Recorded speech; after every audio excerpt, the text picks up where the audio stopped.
Media మిత్రులందరికీ నా నమస్కారం. ఈరోజు విశాఖపట్నంలో ప్రత్యేకంగా సిఫీ ఆధ్వర్యంలో 500 మెగావాట్స్ డేటా సెంటర్కి శంకుస్థాపన వేయడం జరిగింది. ఇప్పటికీ మీరు చూశారు, కూటమి ప్రభుత్వ అధికారంలోకి వచ్చిన తర్వాత విశాఖపట్నంలో పెట్టుబడుల విషయంలో కానీ అభివృద్ధి విషయంలో వేగంగా మేము పరిగెడుతున్నాం.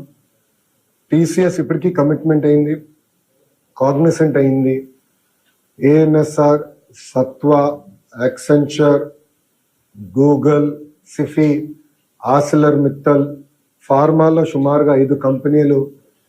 ఇట్లా మీరు చూస్తే $120 బిలియన్, $120 బిలియన్, సుమారుగా 10 లక్షల కోట్ల పెట్టుబడికి మేము ఒప్పందాలు కుదిరించుకున్నాం. దాంట్లో 50% గ్రేటర్ విశాఖ ఎకనామిక్ రీజియన్కి వస్తుంది. అది ప్రజాప్రభుత్వానికి అభివృద్ధిలో ఉన్న చిత్తశుద్ధి. అన్ని ప్రాంతాలని సమగ్ర అభివృద్ధి చేసి ముందలు తీసుకెళ్ళ లక్ష్యంతో మేము పనిచేస్తున్నాం. మీరు పార్ట్నర్షిప్ సమ్మిట్ కూడా November 14th to 15th ఇక్కడ విశాఖపట్నంలోనే ఏర్పాటు చేస్తున్నాం. దానికి కావాల్సిన ఏర్పాట్లన్నీ కూడా మేము చేసుకుంటున్నాం. రోడ్లు కానీ అన్నీ కూడా మోడర్నైజేషన్ కానీ బ్యూటిఫికేషన్ కూడా మేము చేస్తాం జరుగుతుంది. ఇంకా రాబోయే రోజుల్లో కూడా మీరు చూస్తే పెద్ద ఎత్తున అనౌన్స్మెంట్స్ అనేది విశాఖపట్నానికి, ఆంధ్ర రాష్ట్రానికి తప్పనిసరిగా వస్తాయి. అంటే ఎలాంటి సందేహం లేదు. ఎకనామిక్ రీజన్ని బలోపేతం చేయాలి. ఆంధ్ర రాష్ట్రం $2.4 ట్రిలియన్ ఎకానమీ అవ్వాలంటే దాంట్లో విశాఖపట్నం అంటే గ్రేటర్ విశాఖపట్నం ఎకనామిక్ రీజన్ కనీసం $1 ట్రిలియన్ ఎకానమీ అవ్వాల లక్ష్యంతో ప్రజాప్రభుత్వం పనిచేస్తుంది. మేము విశాఖపట్నానికి వచ్చేసి ఏదో ప్యాలెస్లు కట్టాలన్నో దానికి రాలేదు.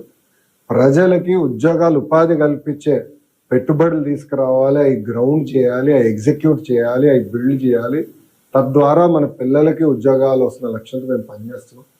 టీసీఎస్ ఇప్పటికీ వాళ్ళ ఇంటీరియర్స్ అని కూడా ఫిట్ అవుట్ అయిపోయింది. నవంబర్ మాసంలో ఓపెనింగ్ పెట్టుకుంటున్నాం. ల్యాండ్ కూడా ఆల్రెడీ కేటాయించాం, దానికి శంకుస్థాపన వేస్తాం. నవంబర్లో కాగ్నిసెంట్ సిఇఓ గారు కూడా వస్తున్నారు, వాళ్ళ కొత్త ప్రాజెక్ట్కి శంకుస్థాపన వేస్తున్నాం. డిసెంబర్లో వాళ్ళ సెంటర్ కూడా, డెవలప్మెంట్ సెంటర్ కూడా ఇక్కడ ప్రారంభించబోతున్నారు. గూగుల్ ఇప్పటికీ మీకు తెలుసు, ఈ నెల మేము రేపు రాత్రి ఢిల్లీకి వెళ్ళి ఎల్లుండి గూగుల్ కూడా వాళ్ళ లీడర్షిప్ కూడా వస్తున్నారు, కలిసి పెద్ద ఎత్తున అనౌన్స్మెంట్ చేస్తున్నాం. భారతదేశంలోనే అతిపెద్ద స్టీల్ ప్లాంట్ ఎక్కడికి వస్తుంది? Visakhapatnam, greater Visakhapatnam. India single largest FDI investment ever ఎక్కడికి వస్తుంది? విశాఖపట్నం. అది మాకు ఈ ప్రాంతం పట్ల ఉన్న చిత్తశుద్ధి. అభివృద్ధి చేస్తాం. నా పైన అనేక ఆరోపణలు గతంలో వేశారు. 99 పైసలకి టాటా టీసీఎస్కి కాగ్నిసెంట్కి ఇస్తున్నా, ఇది కరెక్ట్ కాదని వాళ్ళు ఆనాడు నా పైన ఆరోపణలు చేశారు. పులివెందల ఎమ్మెల్యే గారు కూడా స్వయంగా అది చెప్పారు. ఈరోజు నేను వాళ్ళని ప్రశ్నిస్తున్నాను. చేయాలా చేయకూడదా అని వాళ్ళని ప్రశ్నిస్తున్నాను. టీసీఎస్కి 99 పైసల్లో భూమి ఇస్తాం తప్ప అని వాళ్ళని ప్రశ్నిస్తున్నాం. కాగ్నిసెంట్కి 99 పైసల్లో ఒక పాలసీ ద్వారా, లిఫ్ట్ పాలసీ ద్వారా అందిస్తాం తప్ప అని వాళ్ళని సూటిగా ప్రశ్నిస్తున్నా. ఇక్కడనే కోడిగుడ్డు మంత్రి ఉన్నాడు, ఆయన కూడా మాజీ మంత్రి ఉన్నాడు, కోడిగుడ్డు మాజీ మంత్రి, ఆయన కూడా అడగండి. వాళ్ళు 5 సంవత్సరాల్లో తీసుకురాలేని పరిశ్రమలు మొదటి 16 నెలల్లో మేము తీసుకొచ్చాం. అది మాకున్న చిత్తశుద్ధి. తీసుకొస్తామే కాదు, ఆ ప్రతి సంస్థ మేము గ్రౌండ్ చేస్తాం.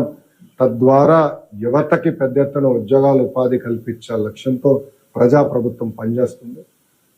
ఇంతేకాకుండా ఈరోజు నేను ప్రత్యేకంగా ఈ 4 జిల్లాల కలెక్టర్ల గారు కూడా రమ్మని కోరాను. వచ్చాం, సుమారుగా 40 నిమిషాలు మేము మీటింగ్ పెట్టుకున్నాం. అక్కడే గ్రేటర్ ఎకనామిక్ రీజియన్ తయారు చేయాలన్నప్పుడు కావాల్సిన ఇన్ఫ్రాస్ట్రక్చర్ ఏంటి, రోడ్స్ ఏంటి, ప్రభుత్వ భూములు ఎక్కడున్నాయి, అవన్నీ ఎట్లా అన్లాక్ చేయాలి, ఇది మొత్తం ఒక ఇంటిగ్రేటెడ్ అప్రోచ్ కింద చేయాలని లక్ష్యంతో వాళ్ళందరినీ పిలిచాను, వాళ్ళకి బ్రీఫింగ్ ఇచ్చాం. మొన్న గూగుల్ది క్యాబినెట్లో క్లియర్ చేసేటప్పుడు గౌరవ ముఖ్యమంత్రి గారు చాలా స్పష్టంగా, ఇప్పటి నుంచే మీరు ప్లాన్ చేయండి గ్రేటర్ ఎకనామిక్ రీజియన్, మళ్ళీ తర్వాత ట్రాఫిక్ జామ్లు వచ్చిన దాకా రోడ్లు వేస్తాం కాదు, ముందలే ప్రిపేర్ అవ్వండి.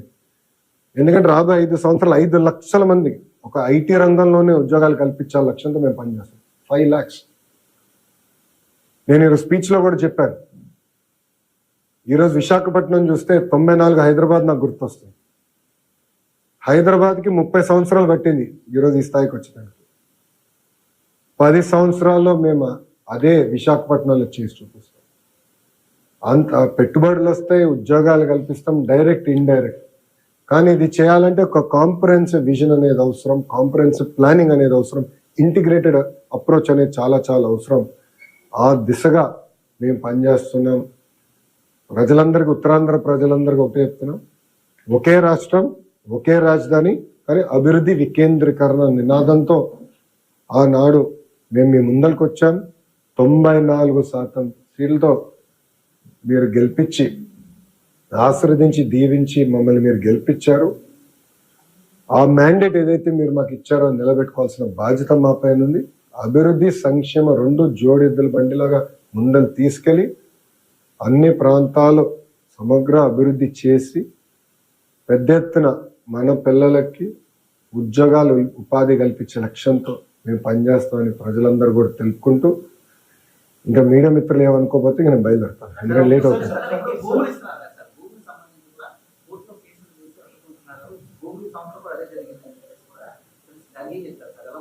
మేము ప్రజల్ని ఒప్పించి అభివృద్ధి చేసి పెట్టుబడులు తీసుకొచ్చి ముందరికి వెళ్తాం.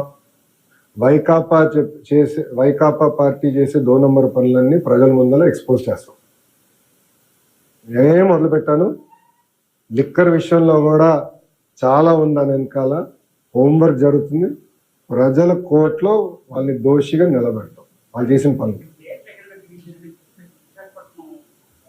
శ్రీకాకుళం టు అనకాపల్లి,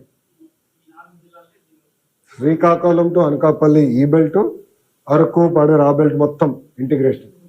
ఎస్, అది గౌరవ ముఖ్యమంత్రి గారితో మేము చర్చిస్తాం. ముందర ప్లాన్స్ తయారు చేయమన్నారు, ఒక మైండ్ అప్లై చేయమన్నారు.